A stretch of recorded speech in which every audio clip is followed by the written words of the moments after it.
So team, इस session में हम एडवांस पाइथन ये कंसेप्ट स्टार्ट करने वाले हैं। एडवांस पाइथन, अब आप सभी लोगों ने दो नाम सुने हुए हैं, एक कोर पाइथन और दूसरा एडवांस पाइथन। एक बार मैं रिवाइज कर देता हूँ कि कोर पाइथन एग्जैक्टली क्या है और एडवांस पाइथन एग्जैक्टली क्या है। देखिए, ये मैं आपको एक डायग्राम से समझाता हूँ, ध्यान दीजिए। हम कई बार क्या करते हैं, हमें पाइथन सीखना होता है, ठीक है। चलिए इमेजिन कीजिए कि ये है पाइथन, आपको पाइथन सीखना है, ठीक है। लेकिन पाइथन जो है वो दो प्रकार में आता है। पाइथन जो है वो दो प्रकार में आता है। कैसे? उदाहरण के तौर पे, जैसे कि देखिए, उदाहरण के तौर पे पाइथन के दो प्रकार, मतलब देखिए, एक जो होता है कोर पार्ट, कोर पाइथन जिसको बोलते हैं, ठीक है। चलिए मैं ड्रॉ करके समझा रहा हूँ आपको। इमेजिन कीजिए कि ये कोर पाइथन, मतलब अगर आपको पाइथन सीखना है तो पहला प्री रिक्विजिट ये है कि आपको कोर पाइथन आना चाहिए। अब कोर पाइथन में कई सारे अलग अलग कंसेप्ट होते हैं, जैसे कि आपको पता होगा कि उसके अंदर अलग अलग कंसेप्ट होते हैं, जैसे कि लूप्स वगैरह होते हैं, है ना। लूप होते हैं, ईफ स्टेटमेंट होते हैं, उसके बाद में कलेक्शंस होते हैं। ये कुछ बेसिक चीज़ें आपको आनी ही चाहिए। वेरिएबल्स होते हैं, ये कई सारी चीज़ें, मॉड्यूल्स होते हैं, ये हम ऑलरेडी सारी चीज़ें पढ़ चुके हैं कोर पाइथन में, ऐसा मैं कंसिडर करता हूँ, ठीक है। अब इसके बाद क्या होता है, इन चीज़ों को पढ़ने के बाद इसको यूज़ करना होता है प्रोजेक्ट के अंदर। तो जाहिर सी बात है कि इसका जो दूसरा पार्ट होता है, जो सबसे इम्पोर्टेंट पार्ट है, वो होता है इसका एडवांस पाइथन। तो यहाँ पे मैं इसको डिवाइड करता हूँ और हमें पढ़ना है फॉर एग्जांपल एडवांस पाइथन। अब उस सिंपल सी बात है कि एडवांस पाइथन उसके नाम के जैसे ही होगा, कुछ तो भी एडवांस पार्ट उसके अंदर होगा, सिंपल है। देखिए, अब मैं यहाँ पे क्या करता हूँ, मान लीजिए कि ये चीज़ है आपकी एडवांस पाइथन। लेकिन एडवांस पाइथन आप तभी पढ़ सकते हैं अगर आपको कोर पाइथन अच्छे से आता है, मतलब थोड़ा बहुत तो भी इसका नॉलेज होना चाहिए आपको। ईफ वगैरह क्या है, लूप क्या है, कलेक्शंस क्या है, इसके बारे में थोड़ी बहुत जानकारी अगर होगी आपको, तो you can proceed for the advance Python. अब एडवांस पाइथन में भी कई सारे कंसेप्ट हैं। अब उसको समझते हैं कि इसके अंदर क्या क्या कंसेप्ट है। ध्यान दीजिए, इसके अंदर ढेर सारे कंसेप्ट अवेलेबल है। उदाहरण के तौर पे एडवांस पाइथन में क्या हो सकता है, एडवांस पाइथन में हम सॉफ्टवेयर बना सकते हैं। एडवांस पाइथन का इस्तेमाल करके हम वेबसाइट बना सकते हैं। ये दो इंपॉर्टेंट चीज़ें हैं। अब सिंपल सी बात है कि अगर आपको सॉफ्टवेयर बनाना है तो आपको कुछ चीज़ों का नॉलेज होना ज़रूरी है। जैसे कि अगर आपको सॉफ्टवेयर बनाना सीखना है तो हमें एक टेक्निक सीखना पड़ेगा जिसको टिकिंटर बोलते हैं, टिकिंटर। और अगर हमें वेबसाइट बनाना सीखना है तो फिर हमें जैंगो फ्रेमवर्क आना चाहिए। ये एक फ्रेमवर्क है, मतलब जो एडवांस पाइथन के भीतर ही है। एडवांस पाइथन सीखना मतलब क्या, सिंपल सी बात है कि आपको क्या आना चाहिए, आपको सॉफ्टवेयर बनाते आना चाहिए। आपको, आप चाहे तो वेबसाइट बना सकते हो। सॉफ्टवेयर बनाने के लिए आपको टिकिंटर सीखना पड़ेगा, और अगर वेबसाइट बनानी है आपको तो जैंगो सीखना पड़ेगा। सिंपल बात है। इसके साथ साथ आपको और एक चीज़ की ज़रूरत होती है, वो होता है डेटाबेस। देखिए, मतलब एडवांस पाइथन में क्या क्या कंसेप्ट आते हैं वो मैं आपको समझा रहा हूँ। इसके अंदर और एक चीज़ होती है, ये होती है मान लीजिए कि डेटाबेस। ये भी आपको सीखना ज़रूरी होता है। अब टिकिंटर और जैंगो में डेटाबेस ऑटोमेटिक आ ही जाता है। डेटाबेस ये बेसिक है। कोई भी प्रोजेक्ट या फिर सॉफ्टवेयर बिना डेटाबेस या फिर बिना डेटाबेस मैनेजमेंट सिस्टम बन नहीं सकता। तो सिंपल सी बात है कि एडवांस पाइथन के अंदर इतनी सारी चीज़ें अवेलेबल है। आप सॉफ्टवेयर बना सकते हो, वेबसाइट बना सकते हो, और आपको डेटाबेस का भी नॉलेज आ जाएगा। प्लस जब हम प्रोजेक्ट्स बनाएंगे, मतलब सिंपल बात है कि इसके अंदर हम प्रोजेक्ट बनाने वाले हैं, और जब हम प्रोजेक्ट्स बनाएंगे तब साथ ही साथ हमें गिटहब पे भी वर्क करना सीखना है। तो मैं ये सिखाऊंगा आपको कि भाई गिटहब के अंदर प्रोजेक्ट्स को कैसे अपलोड करते हैं, कैसे डाउन करते हैं, कैसे यूज़ करते हैं उसका।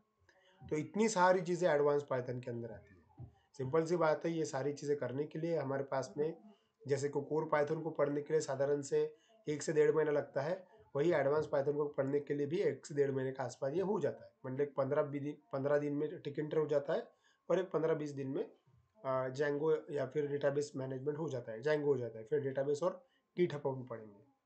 तो ये अपना फ्लो है। फिलहाल हम कोर पाइथन, मैं ऐसा समझता हूँ कि जो इस सेशन को अटेंड कर रहे हैं या फिर देख रहे हैं, उनको थोड़ा बहुत तो भी कोर पाइथन आता है। Now you are ready for the advance Python. जब इंटरव्यू होगा, मतलब पाइथन डेवलपर का जब इंटरव्यू होता है, तब क्वेश्चनिंग शुरू होती है कोर पाइथन से और एंड होती है एडवांस पाइथन पे। सिंपल बात है, इसका मतलब आपको कोर पाइथन भी पता होना चाहिए, और एडवांस में क्या चीज़ें आती है, उसका कैसा इस्तेमाल करते हैं वो भी पता होना चाहिए।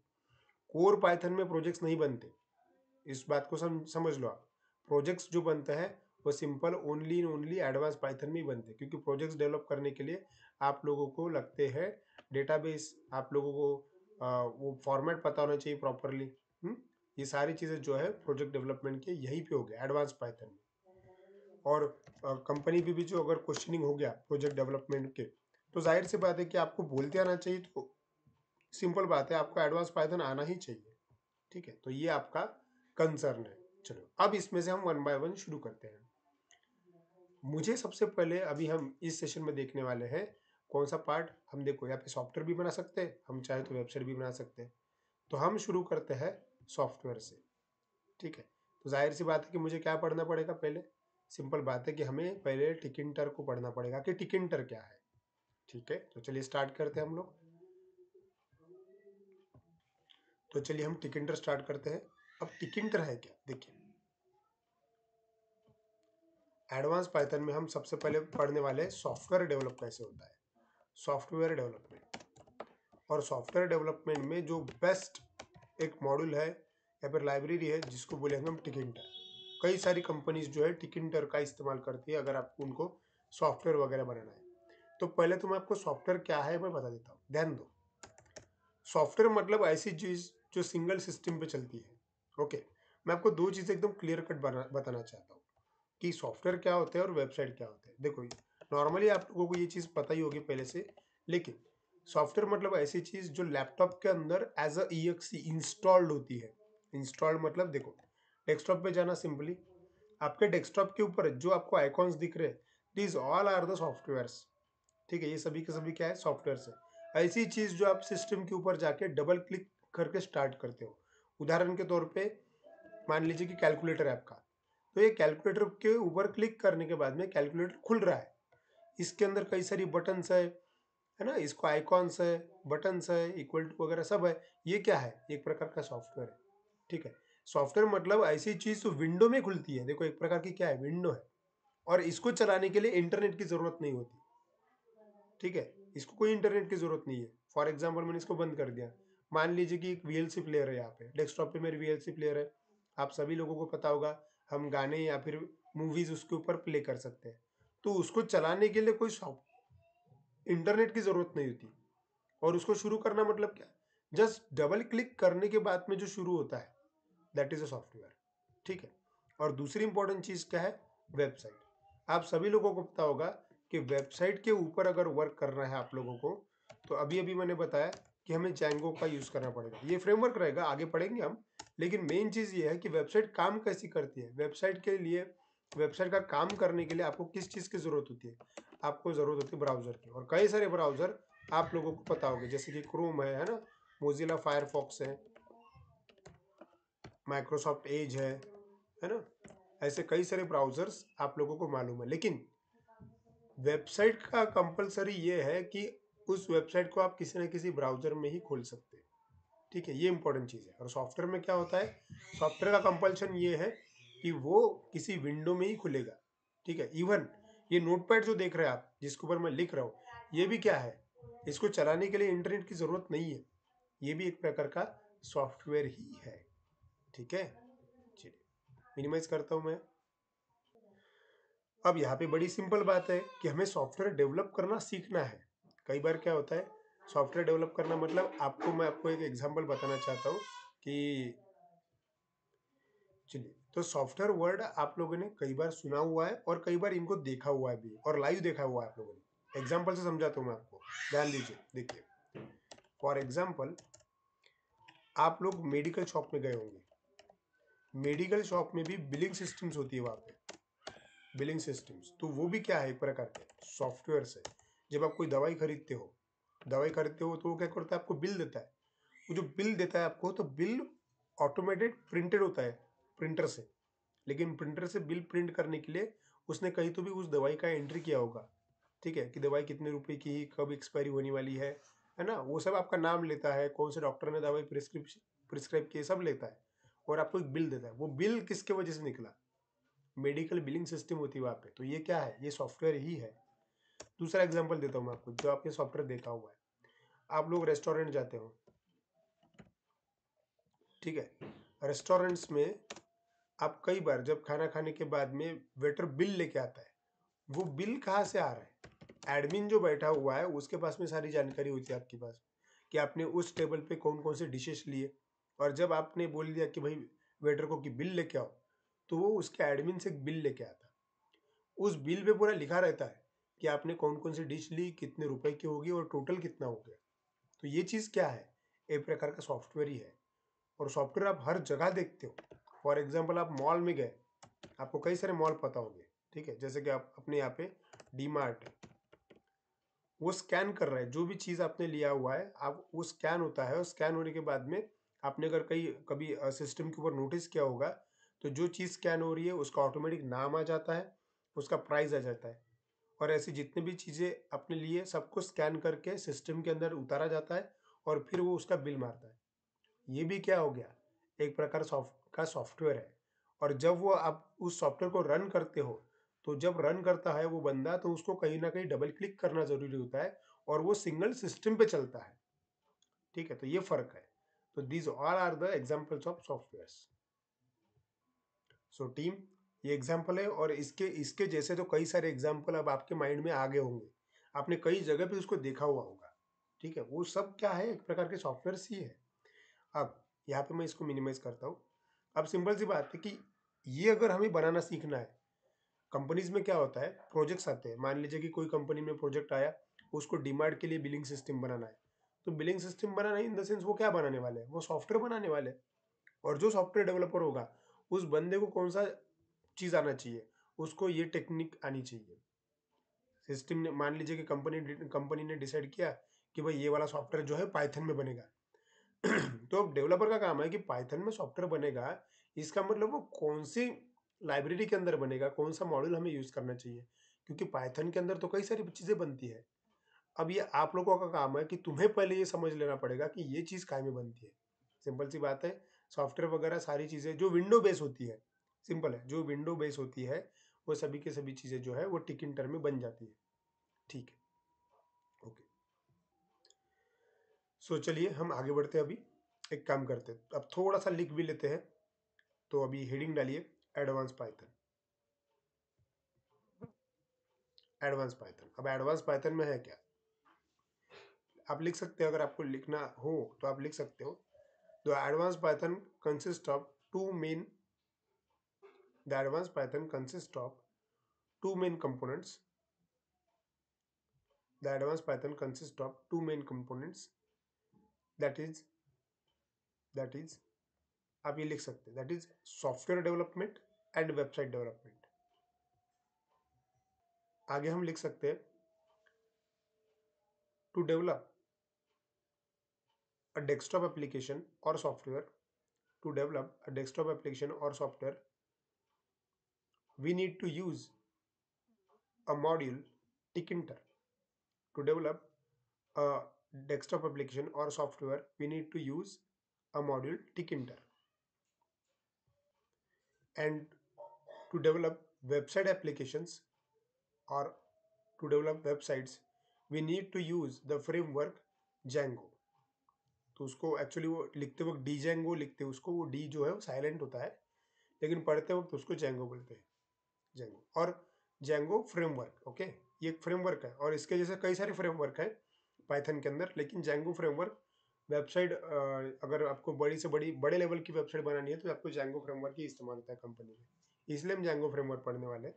और इवन जो मैक्सिमम इंटरव्यूज होते हैं वो भी जेंगो पे ही होते हैं। ओके, चलो नाउ द नेक्स्ट इज, हमें पढ़ना है सॉफ्टवेयर डेवलपमेंट। ठीक है, तो सिंपल बात है, हेडिंग डालिए सॉफ्टवेयर डेवलपमेंट। सॉफ्टवेयर डेवलपमेंट,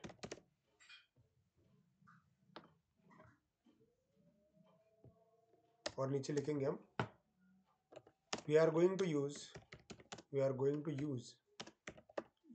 अ मॉड्यूल, और या फिर उसको लाइब्रेरी बोलते हैं, library. We are going to use module और library that is Tkinter for software development. Software development करने के लिए हम इस मॉड्यूल का या फिर लाइब्रेरी का यूज करने वाले हैं।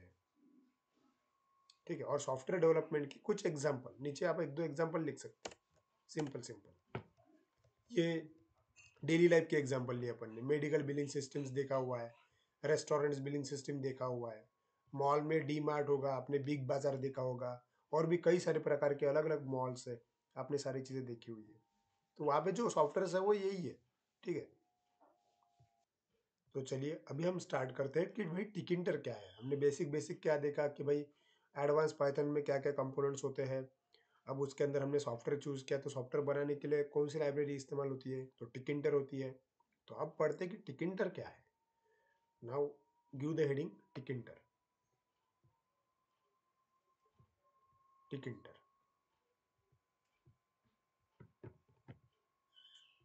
कि भाई टिकिंटर क्या है, ऐसा हेडिंग दीजिए।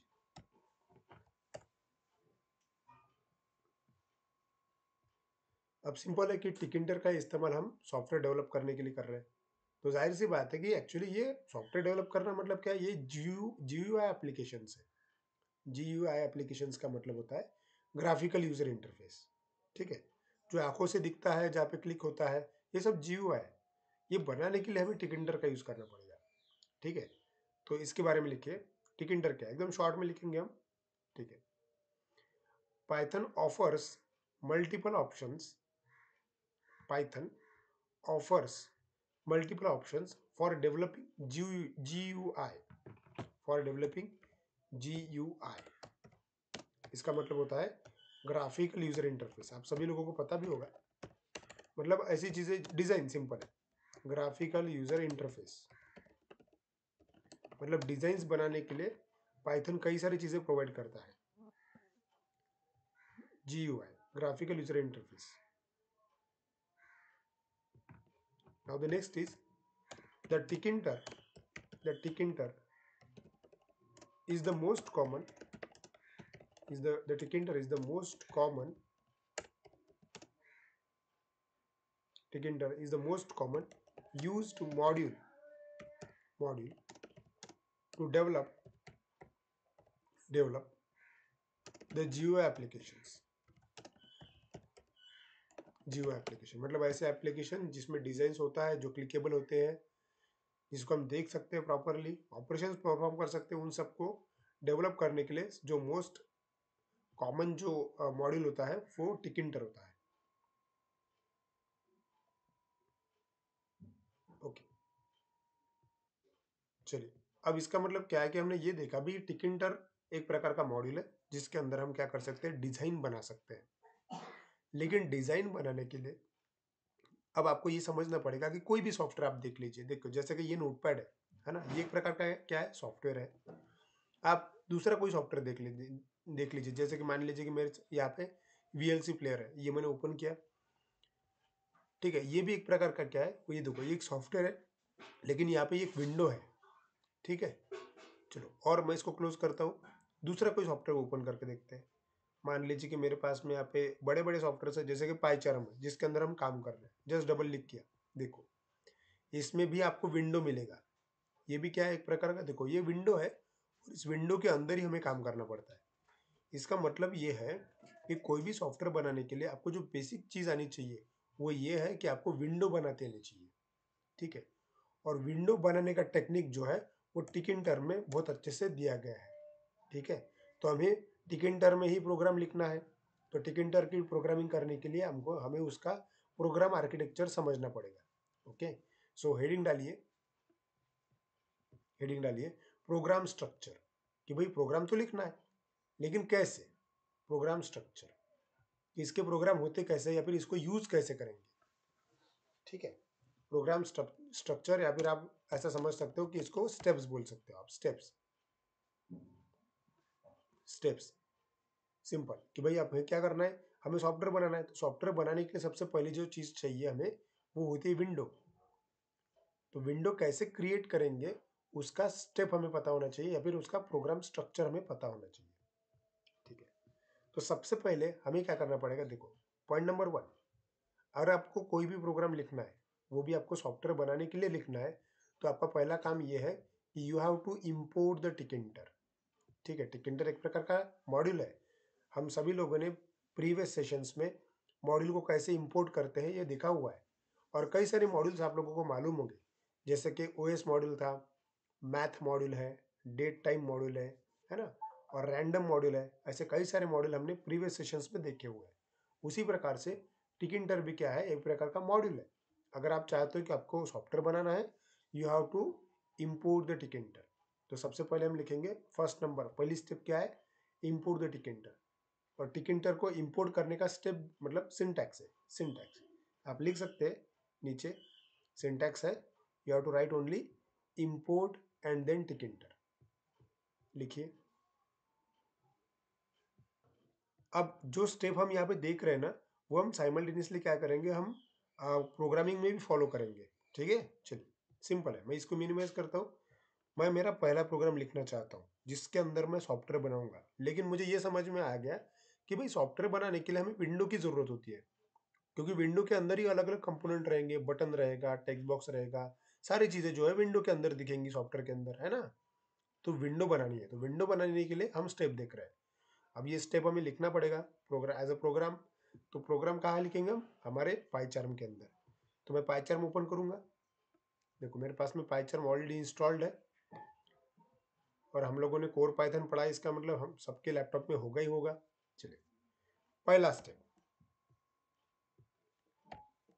यहाँ पे मुझे क्या करना है, मुझे प्रोग्राम लिखना है एक छोटा सा विंडो बनाने के लिए, क्योंकि विंडो बनाऊंगा तो फिर मैं उसके अंदर सॉफ्टवेयर डेवलप कर पाऊंगा, विंडो चाहिए। तो विंडो बनाने का जो सबसे पहला स्टेप हमने ये देखा कि you have to import the library which Tkinter. तो मैंने सिर्फ टाइप किया इंपोर्ट टिकिंटर, ये हो गया मेरा पहला स्टेप। चलो इंपोर्ट टिकिंटर लिखते बराबर क्या होगा कि भाई टिकिंटर के लाइब्रेरी के अंदर सॉफ्टवेयर बनाने के लिए जितनी सारी चीजें हैं, जितने फंक्शंस होंगे, वो सभी के सभी इसके अंदर लोड हो गए होंगे। चलो ये हो गया पहला स्टेप। अब आगे बढ़ते, दूसरा स्टेप क्या है, नाउ द स्टेप नंबर 2। ठीक है, now the next step is create window. पहला स्टेप क्या था, सिर्फ आपको टिकिंटर को ऐड करना था हमारे प्रोग्राम के अंदर। Now the second step is you have to write it. आप लिख सकते हैं क्रिएट विंडो, हमें विंडो क्रिएट करना है। लेकिन विंडो कैसे क्रिएट करेंगे, तो मैं आपको पहले समझा देता हूँ, ध्यान दीजिए। विंडो क्रिएट करने के लिए हमें एक सिंटैक्स फॉलो करना पड़ेगा। अगर आपको टिकिंटर के अंदर विंडो क्रिएट करना है तो आपको एक फंक्शन पता होना चाहिए जिसका नाम है टीके। लेकिन हम लोगों को इतना नॉलेज है अभी कि भाई किसी भी मॉड्यूल के किसी भी फंक्शन को अगर एक्सेस करना है तो you have to write the module name first. तो टिकिंटर मैंने पहले लिखा, उसके बाद में डॉट टीके। इसके ये एक वर्ड की वजह से क्या हो जाएगी, एक विंडो क्रिएट हो जाएगी। ठीक है, लेकिन अब फिर आप बोलोगे कि सर फिर यहाँ पे वेरिएबल क्यों लिया गया है ना, यहाँ पे वेरिएबल नेम लिया गया है। देखो वेरिएबल नेम इसलिए लिया गया है क्योंकि आगे उस विंडो जो विंडो बनेगी उस विंडो के अंदर हमें कई सारे कंपोनेंट्स भी ऐड करने हैं। तो वो कंपोनेंट्स ऐड करने के लिए उस विंडो का रेफरेंस मतलब उससे कनेक्टेड कोई तो भी वेरिएबल आप हमारे पास में होना चाहिए, इसलिए हमने ये वेरिएबल लिया। इसके वजह से क्या होगा मैं आपको समझा देता हूँ, ध्यान दीजिए। सी, जब भी आप कोई सॉफ्टवेयर बनाओगे, फॉर एग्जाम्पल कोई भी सॉफ्टवेयर बनाने के लिए विंडो आने वाली है, तो जब भी ये विंडो बनेगी तो इस विंडो के अंदर कई सारे कंपोनेंट्स रहेंगे, जैसे कि बटन रहेंगे, है ना, टेक्स्ट बॉक्सेस रहेंगे, हो सकता है सर्कल रहे, इमेजेस रहे, ऐसे काफ़ी सारी चीज़ें रहेंगी। अब इस विंडो के ऊपर ऑपरेशन परफॉर्म करने का समय आएगा कई बार। तो इस विंडो के ऊपर अगर ऑपरेशन परफॉर्म करना है तो इससे कनेक्टेड एक कोई तो भी चीज़ होनी चाहिए। तो उससे कनेक्टेड एक चीज़ जो चाहिए वो रहेगा आपका वेरिएबल। ठीक है, तो इस वेरिएबल का प्लस पॉइंट ये है कि जो भी ऑपरेशन आप इस वेरिएबल पे करोगे, ठीक है, जो भी ऑपरेशन आप इस वेरिएबल पे करोगे वो ऑपरेशन उस विंडो पे ऑटोमेटिक परफॉर्म हो जाएगा। इसीलिए आपके पास में विंडो जो बनती है तब एक वेरिएबल होना जरूरी है। ठीक है, so that's why we have to use the variable. ठीक है, so please write the syntax. Simple syntax है, एक वेरिएबल लेना है इक्वल टू टिकिंटर डॉट टीके, इतना बोलते बार विंडो क्रिएट हो जाएगा। चलिए मैं पॉज करता हूँ, यहाँ पे आप लिख सकते हैं। तो चलिए आपने लिख लिया होगा। अब मैं दूसरे सिंटैक्स का इस्तेमाल करके मेरे सॉफ्टवेयर के लिए विंडो क्रिएट करके देखता हूँ। चलिए, तो मैं चलता हूँ मेरे प्रोजेक्ट के अंदर, यहाँ पे जहाँ पे मैं कोड लिख रहा था, यहाँ पे आया। सबसे पहले मैंने एक इम्पॉर्टेंट काम कर लिया कि मैंने टिकेंटर को ऐड कर लिया। अब मुझे विंडो चाहिए, तो विंडो चाहिए तो मुझे एक वेरिएबल लेना पड़ेगा। चलिए एक काम करते हैं, मैं एक्स नाम का वेरिएबल ले लेता हूँ। अब आप सभी लोगों को इतना नॉलेज है कि वेरिएबल कैसे बनते हैं, उनके नाम कैसे रखा करते हैं।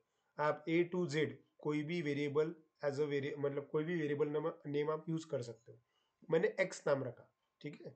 अच्छा, आप ऐसा भी कर सकते हो, मुझे विंडो बनानी है ना, तो मैं W लिखता हूँ, मिलता जुलता नाम लेता हूँ। चलो, W फॉर विंडो।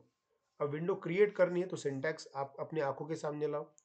अपने बुक में लिखा हुआ है, हमने क्या लिखा हुआ है, हमने लिखा हुआ है कि भाई टिकेंटर डॉट टीके,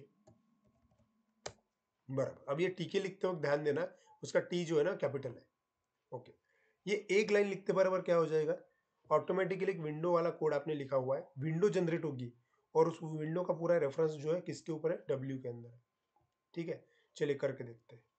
इतना ही करके हमारा हमारा प्रोग्राम जो है ऑलमोस्ट डन है। बस इतना ही करके हम इसको रन करके देखते हैं कि विंडो आती है क्या। देखो, रन करने के लिए यहाँ पे बटन है, क्लिक करता हूँ मैं। देखो, रन होने के बाद में कुछ तो भी एक आउटपुट आके गया, लेकिन एक्चुअली होता ही है कि इसका विंडो अपीयरेंस का स्पीड इतना फास्ट है कि विंडो आया भी और गया भी और हमें पता भी नहीं चला। तो एक्चुअली क्या होता है, विंडो आना जाना बहुत फास्ट है इसका। तो हमें ऐसा करना पड़ेगा कि विंडो आने के बाद उसको रोक के रखना जरूरी है। ठीक है, तब अगर तुम विंडो आने के बाद उसको रोकोगे तो ही तुम विंडो देख पाओगे। ये पंखे की तरह है, पंखे के पत्ते जो 3 होते हैं नॉर्मली, आप उसको देख सकते हैं अगर पंखा बंद है तो। लेकिन पंखा अपने फुल स्पीड में चलाया तो इतनी स्पीड से घूमेगा कि वो आप उसको पत्तों को देख नहीं पाओगे, आप आर पार देखोगे पंखे के। ठीक है, तो सेम यहाँ पे भी वैसा हो रहा है, विंडो आके इतनी फास्ट चली गई है कि तुम्हारी आंखें उसको देख ही नहीं पाई। तो हमें ये करना है कि विंडो आने के बाद एक बार उसको रोक के रखना है। ठीक है, तो ये अपना लास्ट पार्ट है विंडो क्रिएशन का। ठीक है, तो वो कैसे करना, देखिए पार्ट नंबर मतलब step number 3, window in main loop. Step number 3 जो है वो है विंडो इन मेन लूप, कि विंडो को हमें मेन लूप में ऐड करना पड़ता है। एक्चुअली मेन लूप क्या है, एक प्रकार का फंक्शन है, और आपको सभी लोगों को लूप ये वर्ड पता होगा। लूप मतलब एक ही काम बार बार करना, ठीक है, कंटिन्यू उसको चक्कर में डाल देना। तो हमें क्या करना है, मेन लूप नाम का एक फंक्शन होता है, उसका अगर आपने यूज किया तो आपका जो विंडो आया वो आके रुक जाएगा, कंटिन्यू स्टॉप रहेगा एक जगह पे। ठीक है, सिंपल है। उसको अगर इस्तेमाल करना है तो आपको सिंटैक्स ये है आपके पास में, आपको आपके वेरिएबल का नाम पता होना चाहिए, variable name dot main loop. इतना लिखते बराबर आपकी विंडो अगर डिस्प्ले हुई तो वो रुक जाएगी, वही की वही फ्रीज हो जाएगी। ठीक है, चलिए लिख लीजिए और हम ये करके देखेंगे। अभी मैं पॉज करता हूँ। चलिए, अब ये लास्ट स्टेप है, इसको करके देखते हैं कि विंडो, क्योंकि हमें विंडो देखना है। ओके, चलिए प्रोग्राम के अंदर आए।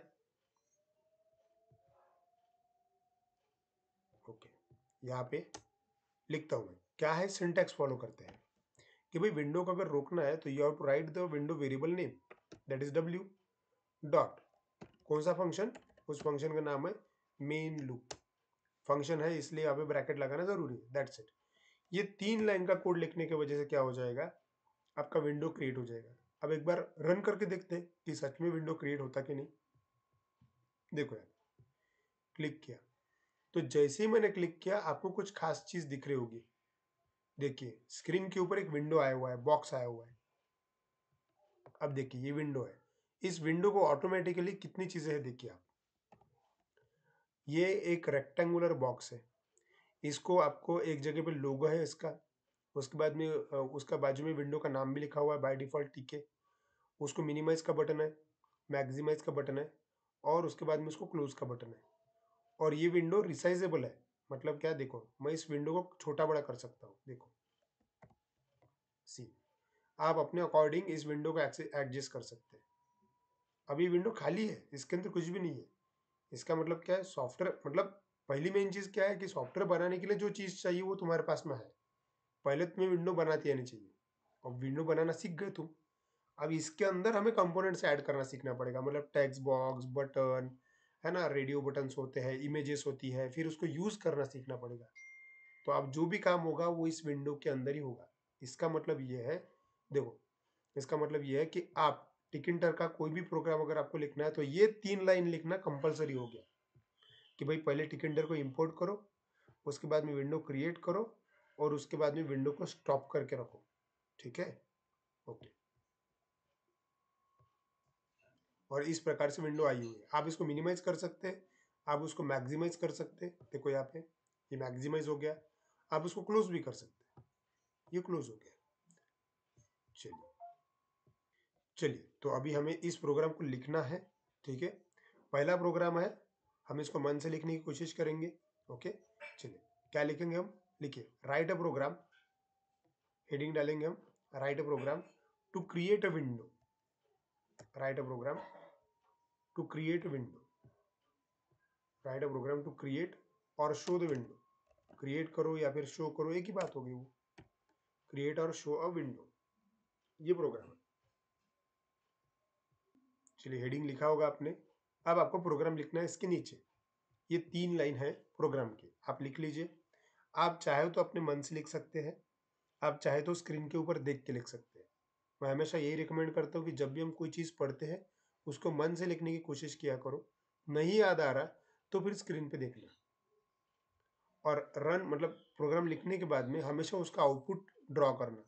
अब इस बार इस प्रोग्राम का आउटपुट क्या रहेगा, आप अगर बुक में लिख रहे होगे तो प्रोग्राम लिखने के बाद में आउटपुट और नीचे एक विंडो निकलना छोटा सा, जो हूबहू इसके जैसा दिखना चाहिए। उसको एक छोटा सा लोगो है, टी के बाजू में लिखा हुआ है, उसको मिनिमाइज, मैक्सिमाइज एंड क्लोज का सिंबल है। चलिए आप आराम से लिखिए, मैं यहाँ पे पॉज करता हूँ। तो टीम, आज हमने, मतलब यहाँ पे मैं रुक जाता हूँ। आज हमने क्या किया, आज हमने एडवांस पाइथन का जो सबसे पहला कंपोनेंट है जैसे कि सॉफ्टवेयर डेवलपमेंट, वो शुरू किया हुआ है। सॉफ्टवेयर डेवलपमेंट को पढ़ने के लिए हमें एक मॉड्यूल की ज़रूरत है जिसका नाम टिकिंटर है, उसको भी हमने स्टडी करना स्टार्ट किया है। और सॉफ्टवेयर बनाने के लिए सबसे पहला कंपोनेंट मतलब आपको विंडो बनाने आनी चाहिए। तो विंडो कैसे बनाते हैं उसके 3 स्टेप हमने पढ़े आज। इसके बाद में जितने भी प्रोग्राम्स हम बनाएंगे उसके अंदर विंडो बनाना कंपलसरी होगा। ठीक है, तो हम इसका इस्तेमाल अभी रोज़ करने वाले हैं। तो आज मैं यहाँ पे रुक जाता हूँ, मिलते हैं अगले सेशन में। Thank you so much.